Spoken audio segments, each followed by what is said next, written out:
In this quick video, you will learn how to create a website using Wix. The first thing that you need to do is go to Wix.com and create your own account. It is best to use your school's email address to create your account. Click on Create Your Website once you created your account. And the site will give you choices as to what is it that you want to design. Do you want to design a website for a business, an online store, photography, designer, restaurant, and so on? It is best to select business if for the purposes of this exercise or this assignment. You also get two choices. Do you want to design your website using artificial design intelligence or using the Wix editor? We will select Wix editor. Once you selected that choice, the website will give you different categories to select from. And these are the different types, and whatever you choose over here, it'll give you a different selection for templates for your website. So I will just select a plain business, and I'm going to select this carpenter template. As you can see, if right now you can see the website as it will appear on a regular computer, but if you hover on top of it, you will see the website as it will appear on a mobile device. Something important to know is that it is free. It is a free template. They do offer templates that are customized and they charge for them. So select Edit to start editing your website. Now once you are in an editing mode, this is your view. This is what you will see. So let's start with a quick tour. So over here on the top you have what's called the Pages menu. You have also all the extra stuffs that you will be needing, like the background, to add things in here, or elements. It's over here on your left side. To add applications in here, to upload anything that you would like to upload, upload pictures, music, videos, etc. This is where you will start your blog as well, on the left side, your left menu. And then bookings. Bookings refer to schedule appointment, classes, events, and so on for your business. Okay, so super important to know is that this menu that you see right here, it's called a toolbar. And every time that you select a specific element inside, like this, I'll select that, you have the option to select any of these tools, to use your tools. Okay, so and if you want this particular element to show in all of your pages, then you need to have that on. But if you do not want an element to show in all of your pages, then it should be off. Okay, right there. Now what happens if this disappears? If for some reason you click on the X and and then you can't see your toolbar again? Super easy. Just go to your tools over here on the top menu and check mark it again.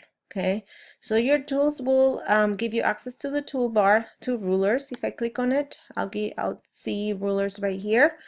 Why would I want rulers in there? Well, to guide my work for the layout so that I don't go out of a certain space. Same thing with your grid lines. These are your grid lines right here, and that's where your view will be, your page. This is where the page will end when you actually publish it. So if I deselect it, I don't see it anymore. If I select it, I see it again. Snap to objects, that means that when you're aligning things, they'll snap to your rulers, to your guides, or to any other object that you might have in there. They'll get very close to it and snap into it. Okay, so the first thing that we're going to do is to start with the pages. And make sure that you are on your home page. select your home page, and we're going to click on this sub menu here, and let's go to, let's see, permissions. Okay, and on permissions we're going to pass protected to, so that only certain people can see our website. And we want to do this because you guys are students and these websites will be created for educational purposes, so we do not want everybody to be looking at everything that you put in here, especially if you happen to add personal information. So it is again for educational purposes. So make sure that again you go to page settings and go to permissions and click on password protected, so that visitors need to enter a password to view it, and select your password. Everybody will have to select the same password so that everybody has access in this class to this website. So we will select Summer Breach as our password, and then done, and we already pass protected our website. Now this assignment requires for you to have at least 4 different pages: home, about, a blog that you don't see in here, and a miscellaneous website, whatever it is that you decide. It could be services, products, gallery, contact, whatever it is that you decide, you and your team decides. So again, you're going to have to edit this menu of pages, and super easy. Just go right here where it says where you have that submenu again, and you can rename, duplicate, mess with the settings. So again, you have home already by default, so leave that one alone. All you need to do is just play with the design over here. The about website, same thing, just you have it. So this should contain information about your company or your brand. And again, you already have 2 of the ones that are required. The third one would be the blog. So you can always add it from here. You go add a page and you name it a blog, or the easiest thing to do is you exit pages and you go to start blogging and add now. It will add an extra page for your blog because it is required for the purposes of this assignment. So let's wait a little bit, and you kind of like have to go over the information in here, add a new blog post or manage your blog. If I exit out of this, you will see my blog page now over here in my pages. So you have it. So that's how you add it, and all you need to do is again play a little bit with the design once you're ready for it. So again, you have home, about, your blog, and then you get to choose anything that you want for miscellaneous.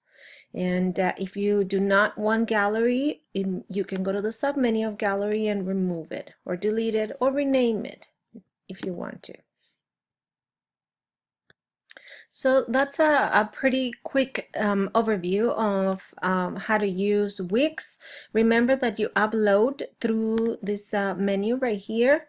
And remember also that you would have to upload your logo into the website because it has to show on the website as well. Once you're ready, you hit on publish and you select a name for your website. Because you are using the free Wix editor, it is a free domain. That means that you get a free name. You have to kind of like deal with the fact that the Wix website will add all of these before the name of your website.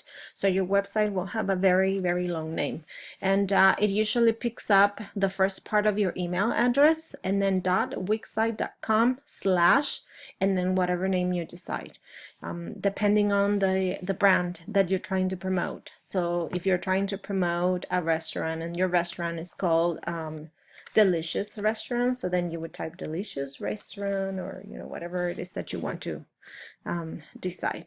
The website will tell you if it is available or if it's not on a website. And then once you're done, save and continue, and you're all done. I hope this was helpful for you, and be sure to write down your full website address so that you don't forget, and so that everybody else can see the great website that you have created.